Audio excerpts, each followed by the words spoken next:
কি হলো টুনা, দোকান খোলা রেখে এরকম পড়ে পড়ে ঘুমাচ্ছিস কেন? হ্যাঁ, আর বলো না, সারাদিন দোকান খুলে বসে থাকি, কিন্তু একটা কাস্টমারও আসে না। একা একা আর কতক্ষণ বসে থাকবো বলো? তাই আপনা আপনি ঘুম চলে আসছে।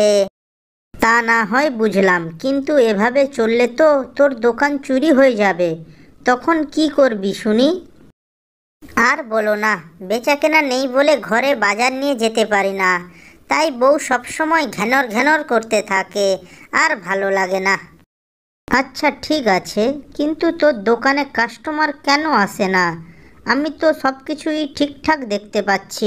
আসলে আমি নিজেও বুঝতে পারছি না যে কেন আমার দোকানে কাস্টমার আসে না। আচ্ছা ঠিক আছে, ছাড়ো সব। ঠান্ডা তো অনেক পড়েছে, আমাকে ঠান্ডাও লাগছে খুব। তুই এক কাজ কর, আমাকে কড়া করে একটা দুধ চা দে তো। আমার দোকানে দুধ চা নয়, দই চা আছে, দেবো নাকি?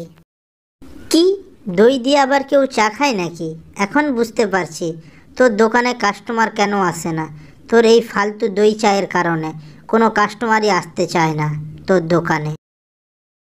কি করব বলো, 4 দিন আগে আমি 1 লিটার দুধ কিনেছিলাম।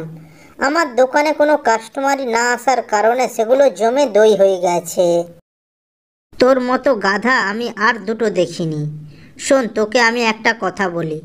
এখন তো খুব ঠান্ডা পড়েছে, এই ঠান্ডায় তুই যদি গরম চা বিক্রি করতে পারিস তাহলে তুই ভালো পয়সা কামাতে পারবি। তুমি একটা কথা বললে, আমার দোকানে কোনো কাস্টমারই আসে না, আমি কিভাবে গরম গরম চা বিক্রি করব বলো তো? এই জন্যই তো তোকে আমি গাধা বললাম। শোন, এখন থেকে তোর বউকে দোকানে নিয়ে আসবি, আর তোর বউকে দিয়ে চা বানিয়ে বিক্রি করাবি। দেখবি তোর বউকে দেখার জন্য হলেও সবাই চা খেতে আসবে। আরে বাহ, তুমি তো অনেক ভালো বুদ্ধি দিয়েছো। এই বুদ্ধিটাকে তো কাজে লাগাতে হয়। যা, এবার বুদ্ধিটাকে কাজে লাগা, আমি এখন আসছি। এরপর কাকলি ওখান থেকে চলে যায়। টুনাও বাসায় ফিরে যায়। টুনা বাসায় পৌঁছতে টুনি রেগে টুনাকে বলতে লাগলো, এতক্ষণে তোমার আসার সময় হলো তাই না? আর কি সুন্দর খালি হাতে ঢ্যাং ঢ্যাং করে চলে এসেছে। তুমি জানো না বাড়িতে কোনো বাজার নেই? আজ তোমাকে আমি মেরেই ফেলবো।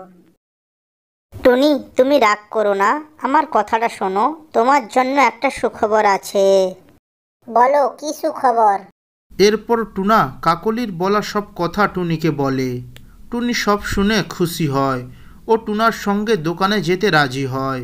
কিছুক্ষণ পর টুনি দোকানে গিয়ে চা বানায় ও বলতে থাকে, এসো এসো, চা খেয়ে যাও। চা, গরম গরম চা। এই ঠান্ডায় 1 কাপ চা খেলে শরীরটা পুরো চাঙ্গা হয়ে যাবে। এসো এসো, গরম গরম চা খেয়ে যাও। চা। টুনির কথা শুনে জঙ্গলের পাখিরা ওর দোকানে চা খেতে আসে। মালতী বলতে লাগলো, টুনি, আমাকে 1 কাপ চা দে তো।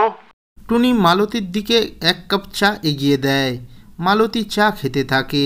চা খাওয়ার পর মালতী বলতে থাকে, বাহ বাহ, চাটা তো খুব ভালো হয়েছে। বৌদির হাতের চা বলে কথা, ভালো না হয়ে যাবে কোথায়? টুনির হাতের চা খেয়ে সবাই প্রশংসা করতে থাকে। তারপর থেকে তাদের চায়ের দোকানও খুব ভালোভাবে চলতে থাকে। ভিডিওটি যদি ভালো লেগে থাকে তাহলে ভিডিওটিতে একটি লাইক করে চ্যানেলটি সাবস্ক্রাইব করবেন। ধন্যবাদ।